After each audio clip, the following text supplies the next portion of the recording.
जैन समाजाचे प्रथमाचार्य शांतीसागरजी महाराज यांच्या नावानं केंद्र सरकारनं 5 रुपयाचं टपाल तिकीट काढावं अशी मागणी हातकणंगले लोकसभा मतदारसंघाचे खासदार धैर्यशील माने यांनी 2020 साली केंद्रीय मंत्री रविशंकर प्रसाद यांच्याकडे केली होती। या मागणीला यश आलं असून नुकतंच टपाल तिकीट प्रसिद्ध करण्यात आलं। सकल जैन समाजाच्या वतीनं केंद्र सरकार आणि खासदार धैर्यशील माने यांचं अभिनंदन करण्यात येत आहे। याबाबत अधिक माहिती अशी की जैन धर्मीयांचे श्रद्धास्थान प्रथम आचार्य शांतीसागरजी महाराज यांची जन्मशताब्दी 2020 साली होती।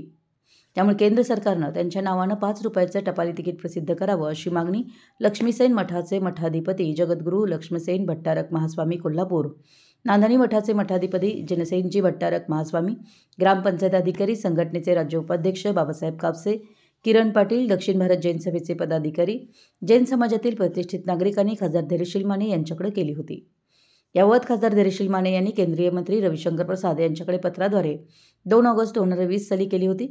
याबाबतची प्रक्रिया सुरू होती आणि या पाठपुराव्याला यश आलं असून प्रथमाचार्य शांतीसागरजी महाराज यांचा 2024 हे आचार्य शताब्दी वर्ष असून त्यानिमित्तानं तिकिटाचं प्रकाशन झालं।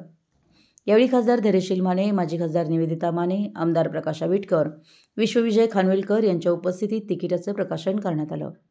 यावेळी ग्रामपंचायत अधिकारी संघटना राज्य उपाध्यक्ष बाबासाहेब कापसे, किरण पाटील, प्रमोद पाटील, गोमटेश्वर पाटील, अमित जोशी, जयवंत पाटील, विद्याधर लाटवडे, अशोक मुसळे, दीपक पाटील, सचिन पाटील, धुळबा पाटील, प्रशांत गुरव यांच्यासह समाजबांधव उपस्थित होते।